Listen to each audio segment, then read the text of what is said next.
എന്റെ ലൈഫിൽ 3 പ്രണയങ്ങൾ ഉണ്ടായിട്ടുണ്ട്. 3 പേരോട് എനിക്കിപ്പോ ഒരു ദേഷ്യമില്ല. ആൽഫി ആരും തേച്ചിട്ടില്ല, ആൽഫിനെ കുറെ പേര് തേച്ചിട്ടുണ്ട്. തേപ്പ് ചെയ്യാൻ ഭയങ്കര ഇഷ്ടമാണ്. ജീവിതത്തിൽ എത്ര പേരെ തേച്ചിട്ടുണ്ട്? ഇപ്പൊ അടുത്ത ചോദ്യം ഇപ്പൊ കമന്റിൽ വരും. ഇപ്പൊ ഞാൻ ആക്ച്വലി റിക്കവർ ആയിട്ടൊക്കെ നിക്കാട്ടെ. അപ്പൊ ഞാൻ ആരെങ്കിലും ഇഷ്ടം ദൈവത്തെ ഓർത്ത് എനിക്ക് പറ്റുന്ന പരിപാടിയല്ല എന്നെ വിട്ടേക്ക്. ആരും കേക്കണ്ട. അത് കണ്ടതിന് ശേഷം എനിക്ക് വല്ലാതെ ഒരു സിംഗിൾ പാരന്റ് ഇത് കയറി അടിച്ച്. ഞാൻ അമ്മോട് പറഞ്ഞു, അവൻ ഓടിച്ചില്ല എന്നുള്ളൂ. ആക്ച്വലി ഞാൻ ഭയങ്കര ഫാമിലി കണക്ഷൻ ഉള്ള ആളാണ്. അവർക്ക് ഞാൻ സിനിമയൊന്നും ഇഷ്ടമല്ല. കാണുമ്പോ ഭയങ്കര സ്നേഹം, അടിച്ചുപൊളി എല്ലാം ഉണ്ട്. സിനിമയോട് ഭയങ്കര താല്പര്യമില്ല. ഞാൻ ഇരുന്ന് കരഞ്ഞിട്ടുണ്ട്. 3 മാസം കേട്ടാ, 1 മാസം ഒരാഴ്ച ഒന്നല്ല. അവര് പറഞ്ഞ വാക്കിന് അവർക്ക് തന്നെ ഒരു വിലയില്ലെന്ന് എനിക്ക് തോന്നി പോവാണ്. അല്ലെങ്കിൽ പറയാതിരിക്കുക. 3 മാസമൊക്കെ ഒരാളോട് ഒരു വാക്ക് കൊടുത്തിട്ട് എങ്ങനെ മാറ്റി പറയാൻ തോന്നുന്നു എന്ന് എനിക്ക് തോന്നിയിട്ടുണ്ട്. ഫ്രണ്ട്ഷിപ്പ് അല്ല, വർക്ക് ചെയ്യണമെന്ന് തോന്നിയിട്ടുണ്ട്. ചിലവരുടെ കൂടെ, പൃഥ്വിരാജൻ എന്റെ കൂടെ ഒക്കെ വർക്ക് ചെയ്യണമെന്ന് ഭയങ്കരമായിട്ട് തോന്നിയിട്ടുണ്ട്. സത്യത്തിൽ ഞാൻ അവിടെ അല്ല കൈവച്ചേ, ഞാൻ മാറ്റി വെച്ചേ. ആൾക്കത് മനസ്സിലായി. ഞാൻ സമ്മതിക്കാത്തോണ്ട് പിന്നെ അയാൾക്ക് പ്രശ്നമൊന്നും പറയാനും പറ്റണില്ല. പറഞ്ഞാ അഭിനയിക്കുന്നു, ഡയറക്ഷൻ കട്ട് ഇതൊക്കെ പറയുന്നു, ആക്ഷൻ പറയുന്നു. ഇതിന്റെ ഇടയിൽ കൂടെ എന്റെ കൈ മാറിയതും പിടിച്ചേക്കണം. അപ്പൊ അന്ന് എനിക്ക് ആ സിനിമയിലെ റോള് കട്ടായി. ഞാൻ അവിടെ നിന്ന് കരഞ്ഞാണ് ഞാൻ ആ ലൊക്കേഷനിൽ നിന്ന് ഇറങ്ങണേ.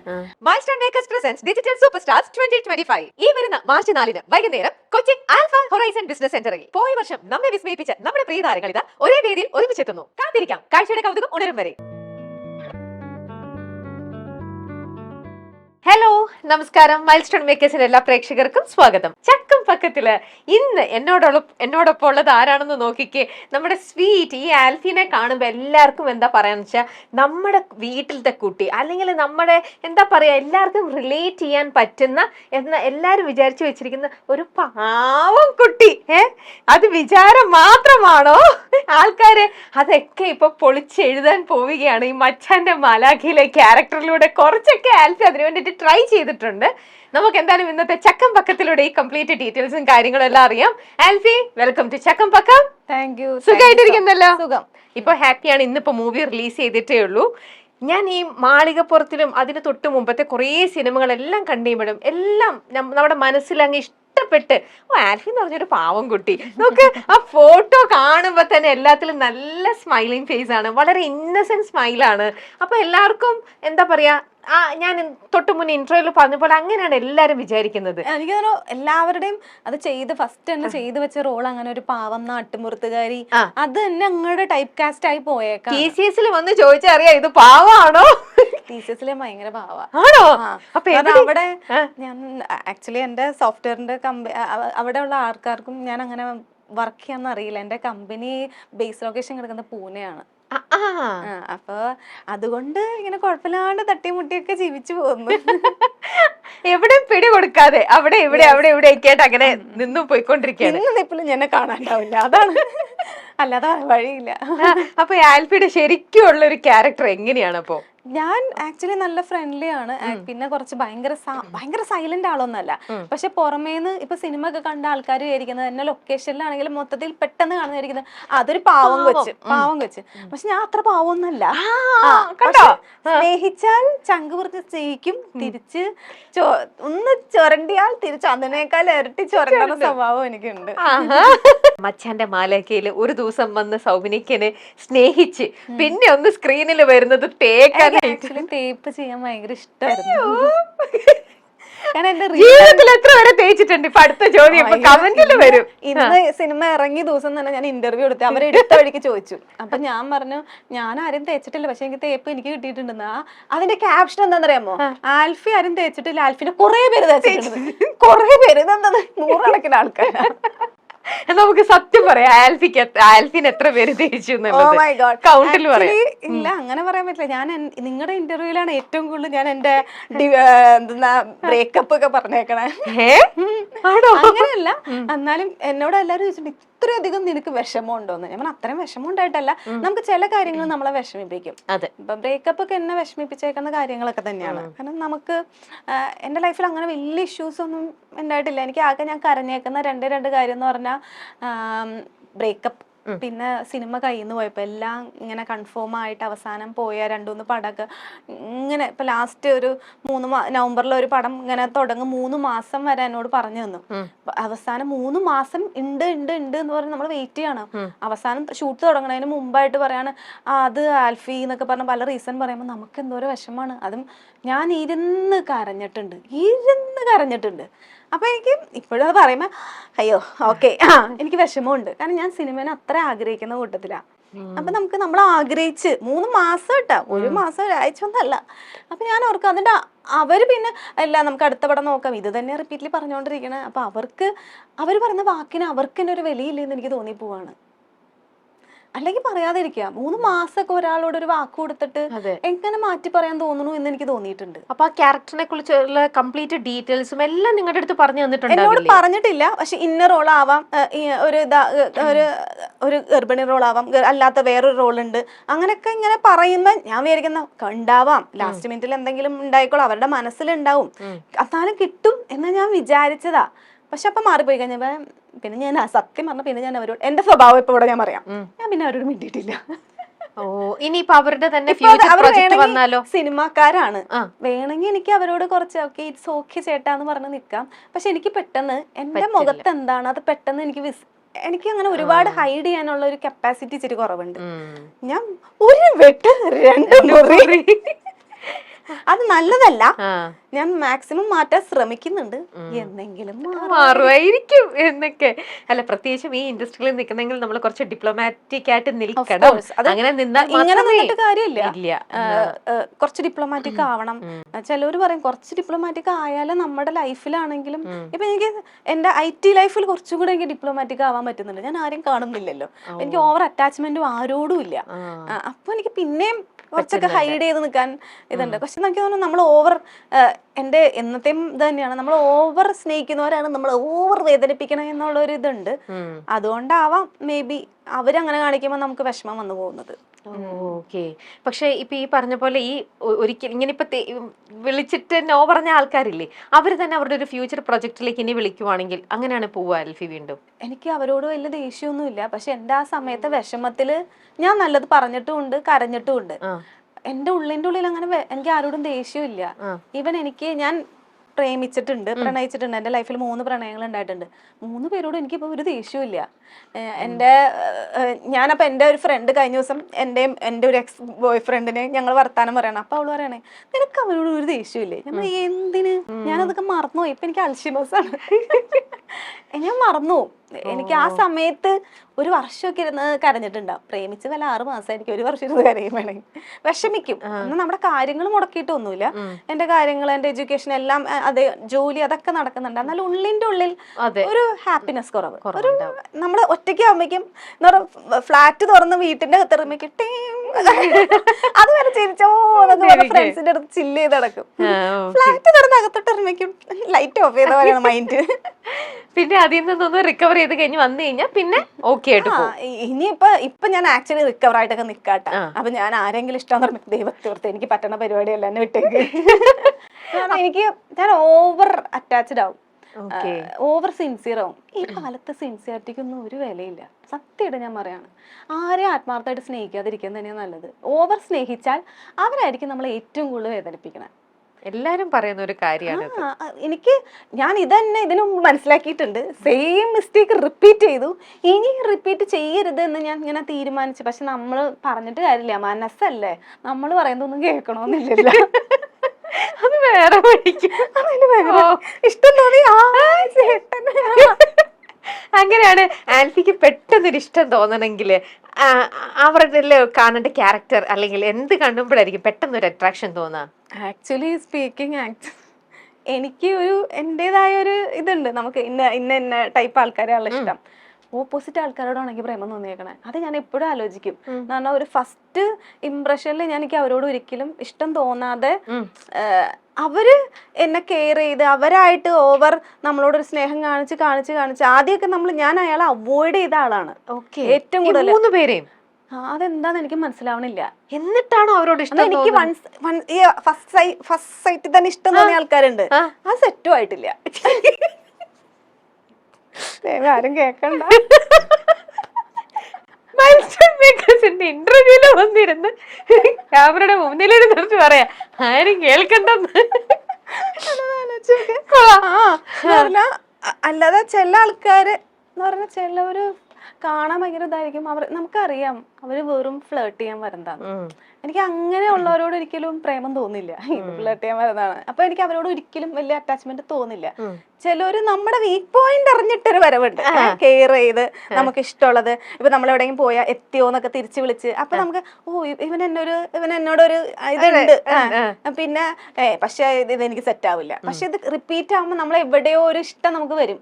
ഞാൻ ആദ്യം എന്റെ ലാസ്റ്റ് റിലേഷൻ ബ്രേക്കപ്പ് ആയിട്ട് 2 വർഷമായി. പക്ഷെ എന്നാ പോലും ആ ആളെ എനിക്ക് വലിയ ഇഷ്ടേ ആയിരുന്നില്ല. ഫസ്റ്റ് ഒക്കെ ഓക്കെ ഒരു ജസ്റ്റ് ഫ്രണ്ട് ആയിരുന്നു. അപ്പൊ ആള് മീറ്റ് ചെയ്യണമെന്ന് പറയുമ്പോൾ തന്നെ ഞാൻ ഫോൺ മറന്നു വെച്ചു പോയി, ഞാൻ തൈക്കടയിലായിരുന്നു. എന്നിട്ട് ഞാൻ വീട്ടിൽ പോയി മീറ്റ് ചെയ്യാന്ന് പറയുമ്പോൾ ഞാൻ മീറ്റ് ചെയ്യാൻ നമുക്ക് പിന്നെ കാണാം. ഇങ്ങനെ ഞാൻ അവോയ്ഡ് ചെയ്ത് പിന്നെയും അവോയ്ഡ് ചെയ്ത് ഒരു 100 വട്ടം അവോയ്ഡ് ചെയ്യുമ്പോൾ ഞാൻ തന്നെ തോന്നുന്നു ഞാൻ എത്ര സാധനമാണോ, ഞാൻ ഇങ്ങനെ നമ്മൾ ഇഷ്ടപ്പെടുന്നവരെ നമ്മൾ ഒരു ഫ്രണ്ട്ഷിപ്പ് പോലും കീപ്പ് ചെയ്യുന്നില്ല എന്ന് തോന്നിയിട്ട് പിന്നെ അറ്റാച്ച്ഡ് ആയാണ് പിന്നെ ഒരു ഇഷ്ടം തോന്നണേ. പക്ഷെ എന്നിട്ട് ഇവര് മറ്റൊരു 3 പേരും ഇങ്ങോട്ട് തന്നെ അല്ലേ വേണ്ട പറഞ്ഞിട്ട് പോയത്? വേണ്ടെന്ന് പറഞ്ഞാൽ ഞാൻ ഓവർ അറ്റാച്ച്ഡ് ആണ്. ഓവർ അറ്റാച്ച്ഡ് ആകുമ്പോൾ സ്നേഹിപ്പിച്ച് അവരെ അങ്ങ് ശ്വാസം മുട്ടിപ്പിക്കുകയാണ്. ഇച്ചിരി പൊസസീവ് ആണ്. പിന്നെ എന്റെ അടുത്ത് കള്ളത്തരം ചെയ്താൽ ഞാൻ പിടിക്കും. 3 പേരെയും ഞാൻ പിടിച്ചിട്ടുണ്ട്. അങ്ങനെയാണ് അവരെ 3 പേരും ഇട്ടിട്ട് പോവാൻ കാരണം. പോവില്ലല്ലോ, വേറെ വഴിയില്ലല്ലോ. എന്ന് പറഞ്ഞാ ഉള്ളിന്റെ ഉള്ളിൽ അവർക്ക് എന്നോട് ദേഷ്യം ഉണ്ടായിട്ടല്ല, പക്ഷെ ഇത് സെറ്റ് ആവില്ലെന്ന് അവർക്ക് തന്നെ മനസ്സിലായിട്ടുണ്ട്. എപ്പോഴും എല്ലാവരും എന്നോട് സോറി പറഞ്ഞിട്ടുണ്ട്. എന്ന് പറഞ്ഞാ ഞാൻ ജെന്യുവിനാണ്, പക്ഷെ അവർക്ക് അവരുടെ സിറ്റുവേഷൻ ആയിരിക്കാം. പിന്നെ ബോയ്സ് പൊതുവെ പോളിഗാമിക് എന്നൊക്കെയുള്ള പറയണ ഒന്നിലൊന്നും ഒതുങ്ങില്ലായിരിക്കും. എനിക്ക് ഇതിനൊന്നും ആൻസർ ഇല്ല. ഞാൻ എപ്പോഴും ആലോചിച്ചിട്ട് ഞാൻ ജെന്യുവൻ ആയിട്ടുള്ള നിൽക്കണം, ഇവരെന്താ ജെന്യുവൻ ആയിട്ട് നിൽക്കാത്തത്. അപ്പൊ എന്റെ വേറൊരു ഫ്രണ്ട് എന്നോട് ചോദിക്കുകയാണെ നിന്നിട്ടിട്ട് പോണെങ്കിൽ നിനക്ക് എന്തെങ്കിലും പ്രോബ്ലം ഉണ്ടാവുന്നു. ഞാൻ എന്നെ ഇങ്ങനെ പറയാ, ഞാൻ പറയാം എനിക്ക് ആകെ ഒരു കുഴപ്പമുള്ളൂ, ഇച്ചിരി ഓവർ ലോയലായി പോവാണ് ഞാൻ. ഓക്കെ, ഇനിയും ഇതേപോലെ എന്താ പറയാ പാവം കുട്ടി അല്ലാതെ ഇനി ഒരു ദുഷ്ടത്തി അല്ലെങ്കിൽ വില്ലത്തി ഒരു ക്യാരക്ടർ, നെഗറ്റീവ് ഷെയ്ഡ്, അല്ലെങ്കിൽ തന്നെ കുറച്ചും കൂടെ ബോൾഡ് ആയിട്ടുള്ള കുറച്ചും കൂടെ സ്ട്രോങ് ക്യാരക്ടർ, ഇങ്ങനെയൊക്കെ ചെയ്യണമെന്ന് ആഗ്രഹിക്കുന്നുണ്ടോ? Of course. എന്ന് പറഞ്ഞാൽ ഞാനൊരു ഫെമിനിസ്റ്റ് ഒന്നല്ല, പക്ഷെ ഒരു ഇൻഡിപെൻഡന്റ് ആയിട്ട് വുമൺ എല്ലാം ഒറ്റയ്ക്ക് ചെയ്യണം അങ്ങനത്തെ. ഇപ്പൊ ചേച്ചി ആ ഒരു ടൈപ്പാന്ന് എനിക്ക് തോന്നാറുണ്ട് എപ്പോഴും. അങ്ങനത്തെ ഞാൻ അങ്ങനെ ആഗ്രഹിക്കുന്ന ഒറ്റയ്ക്ക് ട്രാവൽ ചെയ്യണം. ഇപ്പൊ എന്റെ കസിനൊക്കെ ടൂ മച്ച് ഡിപ്പെൻഡന്റ് ആണ്. ഞാൻ നേരെ തിരിച്ച് മാക്സിമം എന്തോ ഒറ്റയ്ക്ക് ചെയ്യാൻ പറ്റുമോ ഒറ്റയ്ക്ക് ചെയ്യാം.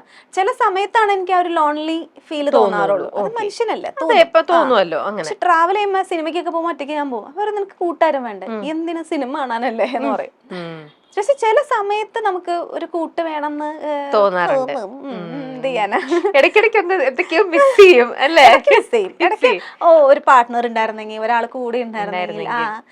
ഇപ്പൊ നമുക്ക് ഞാൻ തന്നെ പറയും ഒരാൾ ഉണ്ടായിരുന്നെങ്കിൽ കെട്ടിപ്പിടിച്ച് കറിയാൻ പോലും ആരുമില്ലല്ലോ എന്ന് ഇങ്ങനെ പറയാറുണ്ട്. കണ്ടോ ഈ ഒരു വിഷമം? എന്താ പറയാ, ചില സമയത്ത് ഓർക്കേ ഒരാളില്ലാത്ത നന്നായി. എന്റെ ഫ്രണ്ട്സ് കല്യാണം കഴിഞ്ഞ് അവരാരും ഹാപ്പി അല്ല എന്നൊക്കെ പറയുമ്പോ ഒറ്റയ്ക്ക് ജീവിക്കുന്നതാണ് നല്ലത് എന്ന് എനിക്ക് തോന്നും. എനിക്ക് എന്നെ കൺഫ്യൂസ്ഡ് ആണ്. ഞാൻ കല്യാണം കഴിക്കണോ എന്നാണ്. എനിക്ക് ഇപ്പൊ ഒരാളോടും പ്രേമം തോന്നുന്നില്ല. അപ്പൊ ഞാൻ എന്നാലും മാട്രിമോണി ഒക്കെ നോക്കുന്നുണ്ട്. ഇപ്പൊ എന്റെ അമ്മ ഭയങ്കരമായിട്ട് ഈ ഇടയ്ക്ക് ഹോസ്പിറ്റലൊക്കെ, അമ്മയ്ക്ക് ചെറിയൊരു മൈൽഡ് സ്ട്രോക്ക് ഒക്കെ വന്ന് ഹോസ്പിറ്റലിൽ കിടന്ന സമയത്ത് ചേട്ടനും പിന്നെ ഞാൻ നിന്ന്. അപ്പൊ അച്ഛനും ചെറിയ ഹെൽത്ത് ഇഷ്യൂസ് ഒക്കെ ഉണ്ട്. അപ്പൊ എനിക്ക് ഒറ്റയ്ക്കായി പോയാൽ ബുദ്ധിമുട്ടാണെന്നുള്ളൊരു കാര്യം നമുക്ക് അന്ന് ഈ ഹോസ്പിറ്റൽ കേസ് വരുമ്പോഴാണ് നമുക്ക് റിയലൈസേഷൻ വന്നത്. ന്യൂ ഇയറിനൊക്കെ ഞാൻ ഹോസ്പിറ്റലിലായിരുന്നു. ഞാൻ ഭയങ്കര പ്രതീക്ഷയായിരുന്നു എനിക്ക് ന്യൂ ഇയറിന് എവിടെ ആഘോഷിക്കണം ന്യൂ ഇയർ, ഫ്രണ്ട്സിനോടൊക്കെ പറഞ്ഞ് സെറ്റ് ചെയ്ത് വെച്ചേക്കായിരുന്നു. പക്ഷെ ദൈവം എന്നെ കൊണ്ടുവന്ന് എത്തിച്ചത് ഹോസ്പിറ്റലിലായിരുന്നു. പക്ഷെ അമ്മേനെ അപ്പേക്കും ICU മാറ്റി റൂമിലോട്ട് ആക്കിയിരുന്നു. അപ്പൊ ഞാൻ അമ്മ ഹാപ്പി ന്യൂ ഇയർ, ഒരു ഹോപ്പ് ഉണ്ട്, അമ്മേനെ ICU റൂമിലോട്ട് ആക്കി. അതാണ് എന്റെ ന്യൂ ഇയർ. അപ്പൊ നമ്മൾ എക്സ്പെക്ട് ചെയ്യുന്ന ഒന്നല്ല നമ്മുടെ ലൈഫിൽ നടക്കണേ. 3 പേര് എന്നെ ന്യൂ ഇയർ പാർട്ടിക്ക് വിളിച്ചു. എവിടെ പോണെന്ന് കൺഫ്യൂഷൻ അടിച്ചിരിക്കണം ഞാൻ. ഹോസ്പിറ്റലില് നമ്മുടെ ജനല് തുറന്ന് ഹാപ്പി ന്യൂ ഇയർ ഞാൻ എന്നോട് തന്നെ പറഞ്ഞ ആഘോഷിച്ച ആളാണ്. പക്ഷെ ഇറ്റ്സ് ഓക്കെ. അപ്പൊ എനിക്ക് മനസ്സിലായി ആഗ്രഹിക്കുന്ന നടക്കണമെന്നില്ല, അക്സെപ്റ്റ് ചെയ്യുക സിറ്റുവേഷൻ. പക്ഷെ ഞാൻ ഈ പ്രാവശ്യം ന്യൂ ഇയർ അങ്ങനെ ആഘോഷിച്ചിട്ടും എന്റെ ന്യൂ ഇയറിന് വലിയ കുഴപ്പമൊന്നുമില്ല ഇതുവരെയുള്ള ദിവസങ്ങൾ. ദൈവാനുഗ്രഹം കൊണ്ട് ടച്ച് വിട്ട് ഒരു പ്രശ്നം ഇല്ലാണ്ട് പോട്ടെ. അമ്മ എന്നിട്ട് ഇപ്പോഴും മാട്രിമോണിയിൽ നോക്കുന്നുണ്ട്. ഇപ്പൊ കല്യാണമൊക്കെ നോക്കുന്നുണ്ട്. അപ്പൊ ഞാൻ ഇങ്ങനെ ആരോടെങ്കിലും ഒക്കെ സംസാരിച്ച് കഴിയുമ്പോൾ അമ്മ പറയും എനിക്ക് ഇങ്ങോട്ട് സെറ്റ് ആവള്ള അമ്മ, എന്നാ എനിക്ക് ആരെങ്കിലും ഒരാൾ ലൈഫിൽ വേണമെന്നുണ്ട്. ഒറ്റയ്ക്ക് ചില സമയത്ത് ബോറായി നമുക്ക് ഫീൽ ചെയ്യും. അപ്പൊ എന്റെ ഫ്രണ്ട്സ് ആരെങ്കിലും അവരുടെ കഥനകഥ പറയുമ്പോൾ ഞാൻ പറയും അല്ലെങ്കിലേ കല്യാണം വേണ്ട, കൺഫ്യൂഷൻ ആണ്, ഇതെന്ന് മാറും അറിയില്ല. ചിലപ്പോ ഞാൻ അമ്മോട് കഴിഞ്ഞ ദിവസം നിത്യമേനോന്റെ അല്ലേ ഒരു പടം ഉണ്ടായിരുന്നു, പറഞ്ഞാൽ സിംഗിൾ പാരന്റ് പോലെ, ഇതാ കാതലിക്ക് നേരമില്ലേ, അത് കണ്ടതിന് ശേഷം എനിക്ക് വല്ലാതെ ഒരു സിംഗിൾ പാരന്റ് ഇത് കയറി അടിച്ച്. ഞാൻ അമ്മോട് പറഞ്ഞു, അവൻ ഓടിച്ചില്ല എന്നുള്ളൂ.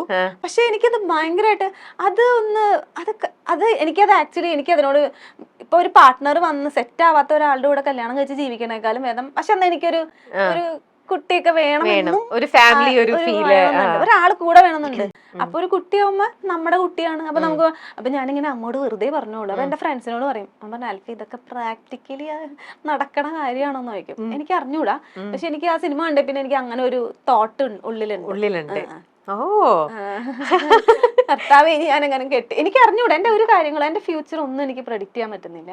പക്ഷെ എനിക്ക് ആ ഒരു കാര്യത്തിനോട് ചെറിയൊരു താല്പര്യം വന്നിട്ടുണ്ട്. ഓഹോ, അപ്പൊ ആ സിനിമ കണ്ടു കഴിഞ്ഞപ്പോൾ ഇനിയിപ്പോ ഒരു IVF അതിലൊക്കെ പോയി അല്ലേ? അതേപോലെ ബേബിയിലും ഇത് തന്നെ പറയുന്നുണ്ട്. അപ്പൊ കാണുന്നല്ല ഇതാണ്. ഇനി അതൊക്കെ തന്നെയാണോ? അമ്മ ഇന്റർവ്യൂ കാണല്ലേ പ്ലീസ്. ഇപ്പൊ ഇന്റർവ്യൂ കാണുമ്പോ തന്നെ അത് ആൽഫി ഇപ്പോൾ ആൾക്ക് വേണ്ടിട്ട് നല്ലൊരു പാട്ടിരുന്ന ഇന്റർവ്യൂ ആണോ? പക്ഷെ അമ്മ വേണ്ട, ഒന്നാമതെ വയ്യാണ്ടിരിക്കില്ല. ഫാമിലിയിലെ ആൾക്കാരൊക്കെ ആക്ച്വലി ഞാൻ ഏതോ ഒരു ഇന്റർവ്യൂല് പറഞ്ഞിരുന്നു ഇവരൊരു ഒട്ടും സപ്പോർട്ടീവ് അല്ലാന്ന്. അത് കഴിഞ്ഞപ്പോ എന്റെ ആന്റി വന്നു. അപ്പൊ പിന്നെ മൊത്തം സ്പ്രെഡ് ആയത് എന്താന്ന് വിചാരിച്ചാൽ ആൽഫിക്ക് ഫാമിലി ആയിട്ട് ഒരു ബന്ധമില്ലാന്ന്. ആക്ച്വലി ഞാൻ ഭയങ്കര ഫാമിലി കണക്ഷൻ ഉള്ള ആളാണ്. അവർക്ക് ഞാൻ സിനിമയൊന്നും ഇഷ്ടമല്ല.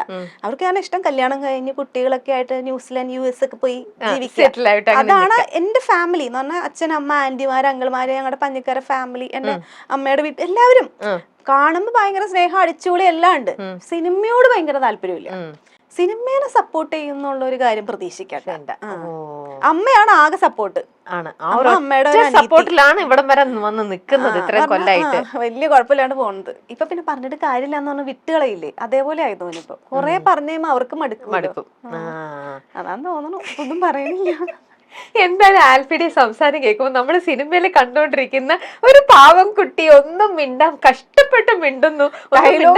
എനിക്ക് ഡയലോഗ്സേ ഇല്ലാത്ത ക്യാരക്ടറുകളും അല്ലെങ്കിൽ കുറച്ച് കരച്ചില്, അതെ, ദാരിദ്ര്യം അല്ലെങ്കിൽ ദാരിദ്ര്യം അതാണ് എനിക്ക് മനസ്സിലാവും. നല്ല ഡ്രസ് പോലെ എനിക്ക് കിട്ടാറില്ല.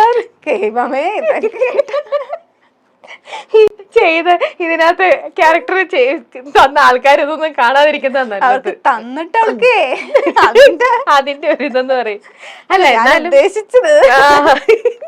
കവി ഉദ്ദേശിക്കുന്നത് എന്താണെന്ന് വെച്ചാൽ അല്ലെ, ഓക്കെ. അപ്പൊ എന്തായാലും വേറൊന്നും കൂടി ഇന്റർവ്യൂലൂടെ റിവീൽ ചെയ്യാണ്. ആൽഫി ഇപ്പൊ സിംഗിൾ ആണ്, സ്റ്റിൽ വെയിറ്റിംഗ് ഫോർ ഒരു നല്ലൊരു ഗുഡ് പാർട്ട്ണറിനെ. അത് ഏതെങ്കിലും ഒരു വഴിക്ക് മനസ്സിലാക്കുന്നതാണ്. കിട്ടിയില്ലെങ്കിൽ ഞാൻ അടുത്ത വഴി നോക്കും. അതെ, നമുക്ക് നിത്യാനന്ദൻ ഒരു സിനിമയിലെ റൂട്ട് കാണിച്ചു തന്നിട്ടുണ്ടെന്ന് അല്ലേ. ഇനി നമ്മൾ ഫൺ ആയിട്ടുള്ള ആൽഫിയും കാര്യങ്ങളും ഒക്കെ എങ്ങനെയാണ് നമ്മളൊരു ചെറിയൊരു ഗെയിം ഷോയിലൂടെ പോകാൻ പോകണം. ഓക്കെ, ടഫ് ഗെയിം കൊണ്ടാണോ നിങ്ങൾ? ടഫ് ഗെയിം ഒന്നുമില്ല. ചെണ്ട കൊട്ടാൻ അറിയില്ലേ? കൊട്ടിയിട്ടില്ലേ ചെറുപ്പത്തിലേക്ക്? അത്രേ ഉള്ളൂ. ചെണ്ട കൊട്ടാൻ പോണു. ചെണ്ട കൊട്ടിയിട്ട് നമ്മൾ പാട്ട് പാടും. ഡാൻസ് ചെയ്യാൻ ഇഷ്ടാണോ? ഡാൻസ് ചെയ്യണേ ഡാൻസ് ചെയ്യാം, പാട്ട് പാടാം, അങ്ങനെ എന്ത് വേണേലും ചെയ്യാം. ഓക്കെ, ഇതാണ് ചെണ്ട. ഞാൻ പാട്ട് പാടാറില്ല. ഞാൻ ആക്ച്വലി അയ്യോ അങ്ങനെ പറയല്ലേ, നമുക്ക് സെഗ്മെന്റ് ഉള്ളതാ, നമുക്ക് പാടണം. എന്താ പിടിച്ചോ? ദൈവമേ, ഞാൻ പാട്ട് പാടാറില്ല, സത്യമായിട്ട് അറിയില്ല. നമുക്ക് ഇവിടെ ഇരുന്ന് പാടാം കേട്ടോ.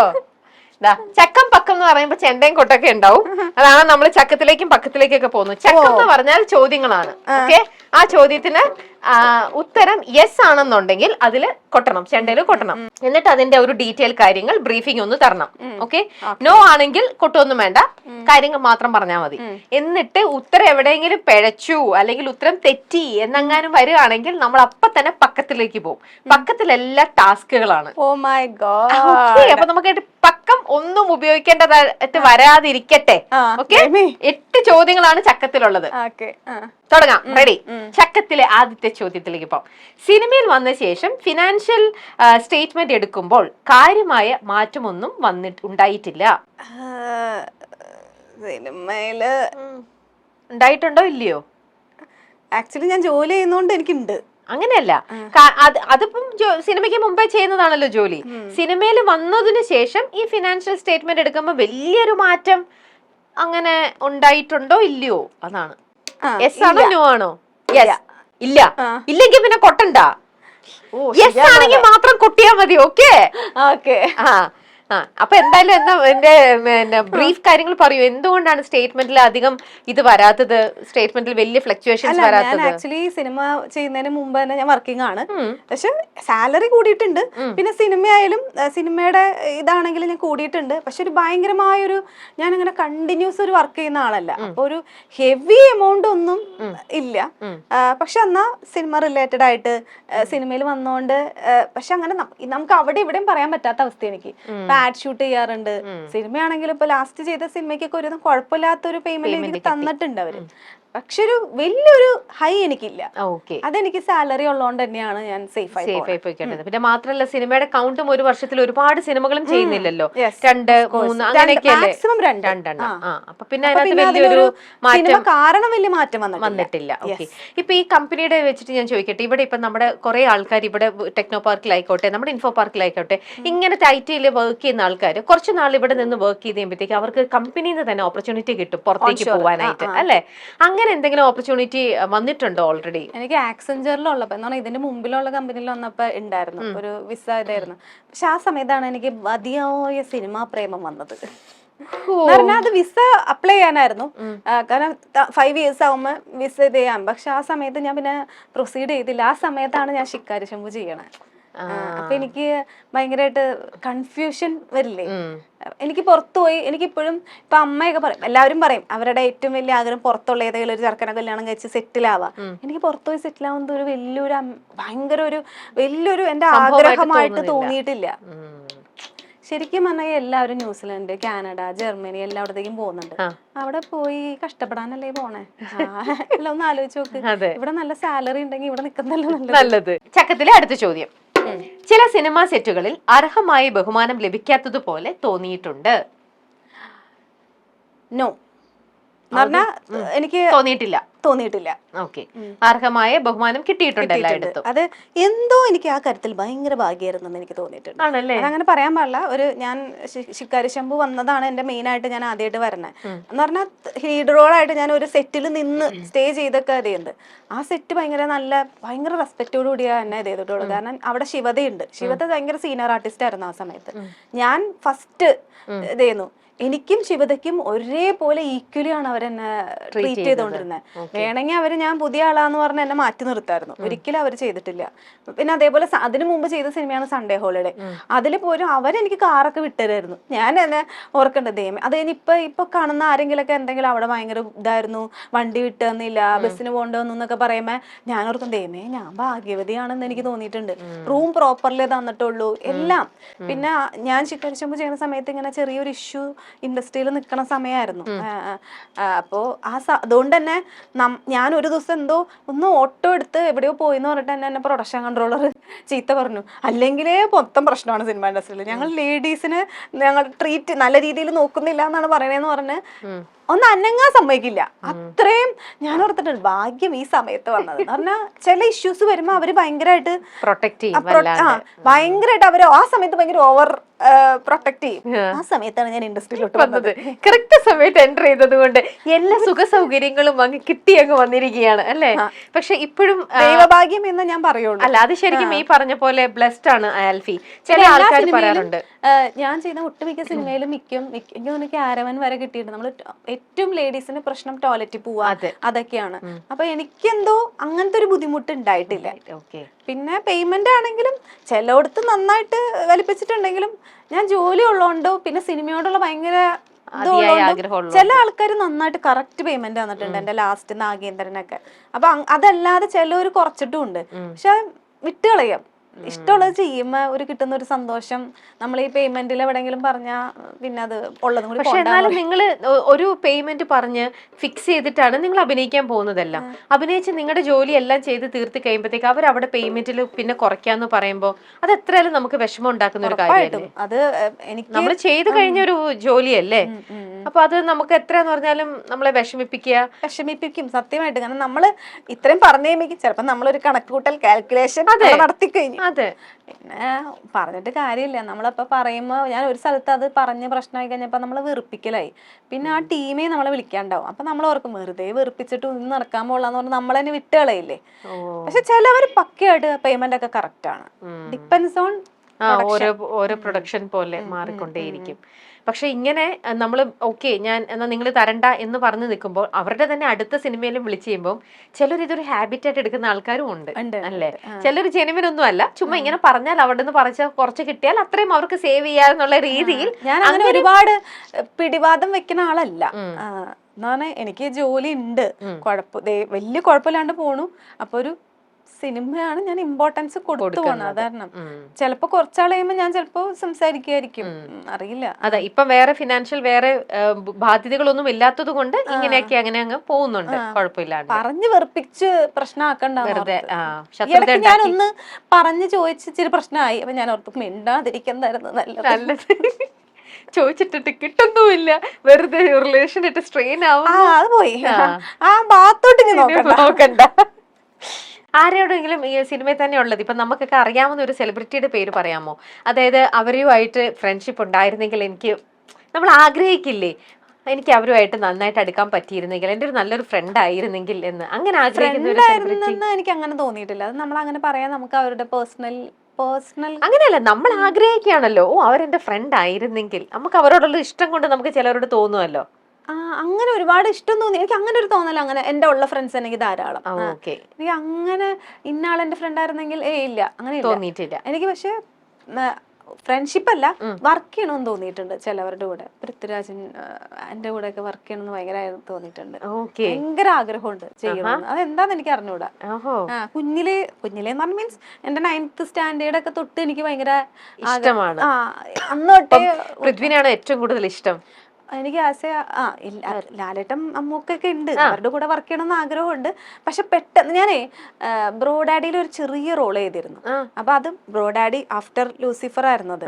പക്ഷെ എനിക്ക് അതിൽ റോളില്ല, എന്റെ റോള് കട്ടായി പോയി സിനിമയില്.